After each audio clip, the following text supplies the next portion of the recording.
Today we're diving into one of Shakespeare's final and maybe most profound plays, The Tempest. But here's the thing. This is so much more than just a story about a shipwreck on some magical island. It's a parable, a deep and timeless lesson about power, about betrayal, and about that really difficult journey from wanting vengeance to actually finding forgiveness. So let's get into it. I want to start with a question for you, one that really gets to the heart of this whole thing. Imagine you were wronged, deeply wronged, by the people you trusted the most. Now, what if you suddenly had the power, like absolute power, to orchestrate the perfect revenge, to make them pay for everything? Would you do it? Because that is exactly where we find our main character. And our story kicks off with a storm, a massive, terrifying tempest that just rips a ship to pieces at its sea. But, and this is the key, this is no random act of nature. This was designed. It was conjured, brought into being by the magic of a man named Prospero, who happens to be the rightful Duke of Milan. He is the architect of this entire moment. You see, this storm, it's a tool. It's 12 years of simmering anger made real. Its purpose is simple, and it's singular, to crash a very specific ship onto his island, bringing his enemies right to his doorstep. He's forcing them to face the past, to face what they did. This isn't just a storm, folks. This is a reckoning. So, how did we even get here? Well, let's rewind. 12 years back, Prospero's own brother, Antonio, betrayed him, stole his dukedom, and cast him and his little daughter Miranda out to sea to die. But they didn't. They landed on this island, and Prospero didn't just survive, he got powerful. He studied his books, he mastered magic, and now, today, fate has sailed his enemies right into his trap. The stage is set. Game on! Okay, so let's talk about the island itself. Because cut off from the rest of the world, it's become its own little society, a kind of mini kingdom with a really clear power structure. And all the relationships here, they boil down to one thing: who's in control?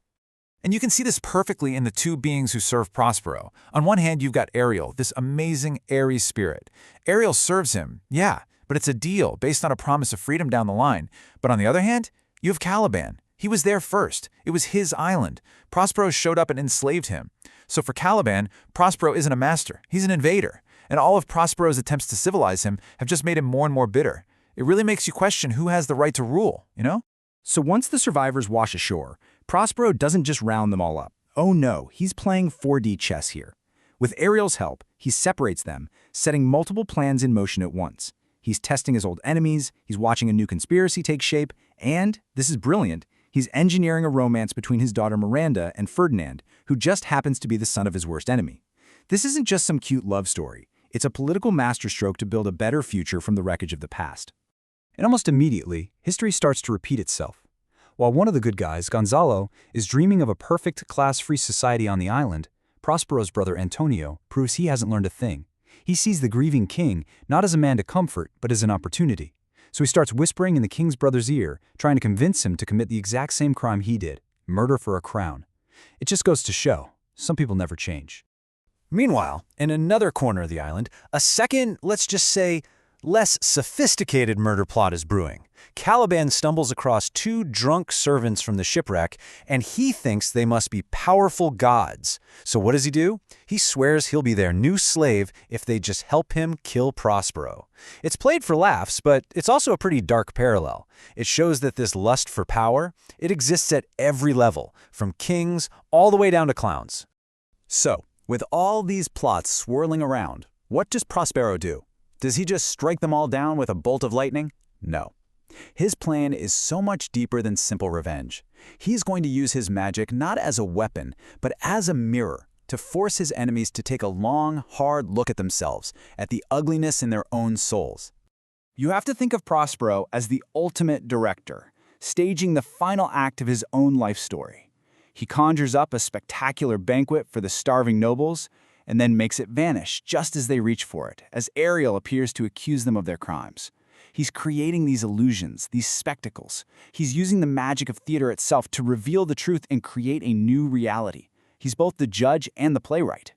And this is the moment it all turns. Prospero is watching his enemies suffer, and Ariel, his spirit servant, points out that if he were human, he'd feel pity for them. And that one comment just stops Prospero cold. He has this moment of self-reflection and realizes that the greatest expression of all his power isn't revenge. The rarer action, the harder but better path, is virtue. It's forgiveness. It's how you break the endless cycle of retribution. So that's what he does. After 12 years of planning and waiting, with his enemies completely helpless before him, he chooses mercy. It is a massive, profound internal shift, the moment a man who is totally consumed by vengeance decides to become a ruler again. And that one choice sets everything else in motion. Because Prospero's forgiveness isn't just some passive thing, it's an active decision to dismantle the entire world of control he spent a decade building. And that leads to resolution, to restoration, and ultimately to freedom for everyone on the island, including himself. So what does this look like in practice? Well, he reveals himself.